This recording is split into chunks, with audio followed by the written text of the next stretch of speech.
Hello बच्चों, आज हम रसायन विज्ञान में वर्ग की विशेषता का बात करेंगे। वर्ग की विशेषताएं क्या होती हैं।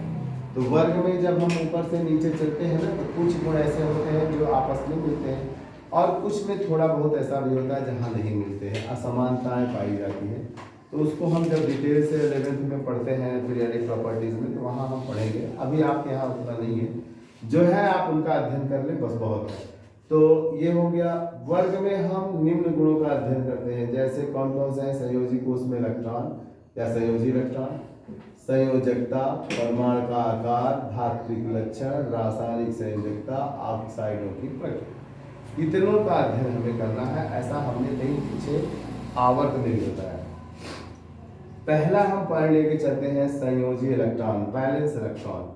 तो किसी वर्ग में ऊपर से नीचे चलने पर संयोजी कोष, चाहे संयोजी कोष कहिए चाहे बाह्य कोष कहिए, में इलेक्ट्रॉनों की संख्या सदैव क्या होती है, निश्चित होती है। और इन्हीं को हम लोग क्या कहते हैं, संयोजी इलेक्ट्रॉन कहते हैं। यह भी निश्चित होती है, इसे हम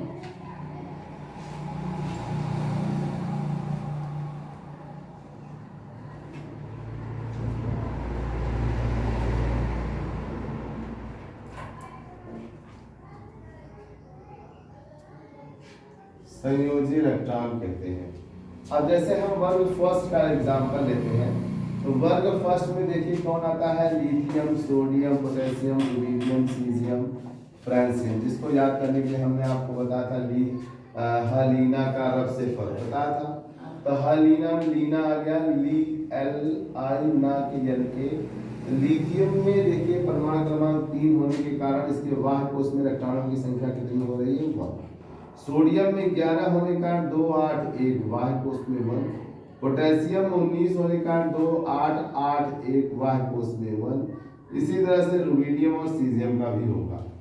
कह रहा है कि जब हम इनका अबाउट इलेक्ट्रॉनिक विन्यास करेंगे तब भी हम यही देखेंगे कि इनके बाह्य कोष में इलेक्ट्रॉनों की संख्या कितनी जा रही है, 1।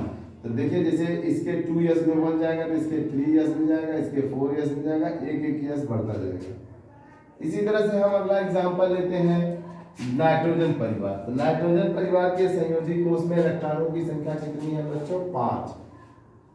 नाइट्रोजन परिवार के सभी तत्वों के बाह्य कोष में इलेक्ट्रॉनों की संख्या कितनी है, 5। तो इनके बाह्य कोष में इलेक्ट्रॉन संख्या समान होगी।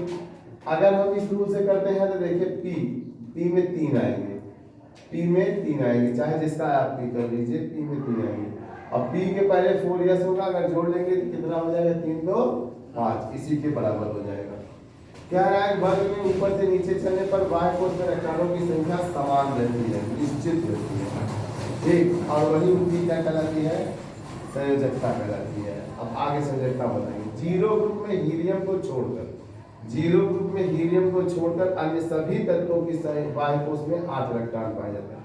हीलियम में डुप्लेट स्ट्रक्चर होता है, ठीक है बच्चों। और इस वर्ग के सभी तत्वों के बाह्य कोष में 8 इलेक्ट्रॉन हो जाने के कारण ये सभी तत्व किसी अन्य तत्वों से जुड़ना ही नहीं चाहते, न उनके इलेक्ट्रॉन लेंगे न देंगे, और इस तरह से ये अक्रिय गैस कहलाते हैं। समझ में आया। और आप जिसका चाहे उसका कर सकते हैं, ना समझ में आए हमसे पूछ सकते हैं। अब हम लोग इसके बाद शुरू करते हैं संयोजकता। तो संयोजकता है क्या है, चलिए संयोजकता के बारे में जान लेते हैं। तो संयोजकता क्या होता है, सहयोग करने की क्षमता को ही हम क्या कहते हैं, संयोजकता कहते हैं। ऐसा हम पीछे पढ़ा चुके हैं। तो वर्ग में जब आप ऊपर से नीचे चलते हैं तो बाह्य कोष में इलेक्ट्रॉनों की संख्या किसी भी वर्ग में एक जैसी होती है, कभी बदलती नहीं है। तो संयोजकता भी एक ही जैसी होगी, मतलब संयोजकता भी उतना ही होगी जितना बाह्य कोष में इलेक्ट्रॉनों की संख्या होगा, उसी पर निर्भर करेगा। जैसे फर्स्ट के तत्व है, लिथियम है, सोडियम है, पोटेशियम है। इनके बाह्य कोष में कितने इलेक्ट्रॉन है, 1 है। इसलिए इस तत्व की, इस परिवार के सभी तत्वों की संयोजकता कितनी मानेंगे, 1। इसी तरह से सेकेंड ले लेते हैं बेरियम, मैग्नीशियम, कैल्शियम, स्ट्रांसियम ना, तो ये बेरियम, ये बेरियम। तो इन सब के बाह्य कोष में 2 इलेक्ट्रॉन जा रहे हैं। सेकेंड के तत्वों की संयोजकता कितनी मानी जाती है, 2। अभी हम और तत्वों की संयोजकता आपको पी और डी ब्लॉक के बताएंगे। डी ब्लॉक के तत्वों की संयोजकता परिवर्तनशील होती है, पी ब्लॉक में भी कुछ तत्वों की संयोजकता परिवर्तनशील होती है, और हम बताएंगे अपने अगले वीडियो में। धन्यवाद।